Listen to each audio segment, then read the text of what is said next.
L'affaire dite Legrand-Cohen a fait l'objet en 2 semaines, sur l'antenne de CNews, du 6 au 20 septembre dernier, de 853 séquences. 853 séquences. Et dans les 3 premiers jours, entre le 6 et le 9 septembre, la vidéo a tourné 181 fois sur la même chaîne. Je répète ce chiffre, 181 diffusions en 3 jours sur une chaîne d'information, dite d'information, qui ne s'est occupé de rien d'autre, sans une once de contradictoire et avec des bandeaux parfois mensongers.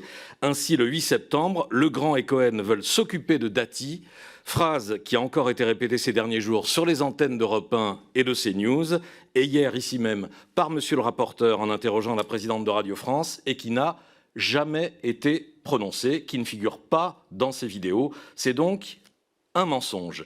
Quel était l'objet de ce rendez-vous? Mon métier est d'éclairer l'actualité, politique ou autre.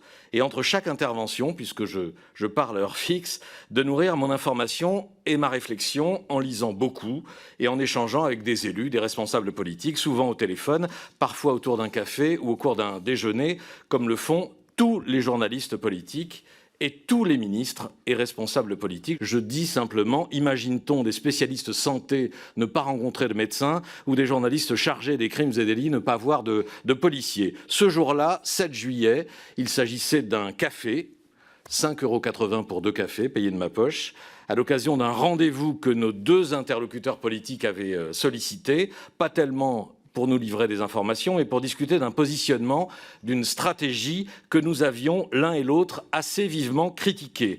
Thomas Legrand, dans un édito de Libération, avait parlé de la gauche donut, du nom de ce beignet avec un trou au milieu comme image du vide politique que représente le PS actuel.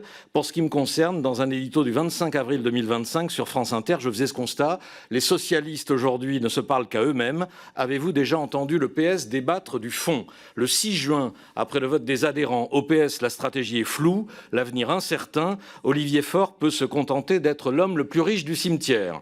Et le 16 juin, un congrès pour rien, la gauche non mélenchoniste qui ne sait pas où elle habite n'ira pas frapper au Parti socialiste. Voilà, vous conviendrez que pour ce qui est de la collusion avec le PS, on peut sûrement faire plus et mieux et moins fantasmatique. Si on se perd sur cette phrase au point que presque systématiquement monsieur le rapporteur se sent obligé d'ajouter « on fait ce qu'il faut pour la faire perdre » ou bien « on s'en occupe », c'est à cause du montage qui signe la malhonnêteté de l'opération. Pourquoi en effet la vidéo s'arrête-t-elle net sur la dernière syllabe de Thomas Legrand? Qu'est-ce qui se dit après qui aurait pu donner le sens d'une phrase qui en soi ne veut rien dire? On fait ce qu'il faut, pourquoi donc? Pour la faire élire, pour la faire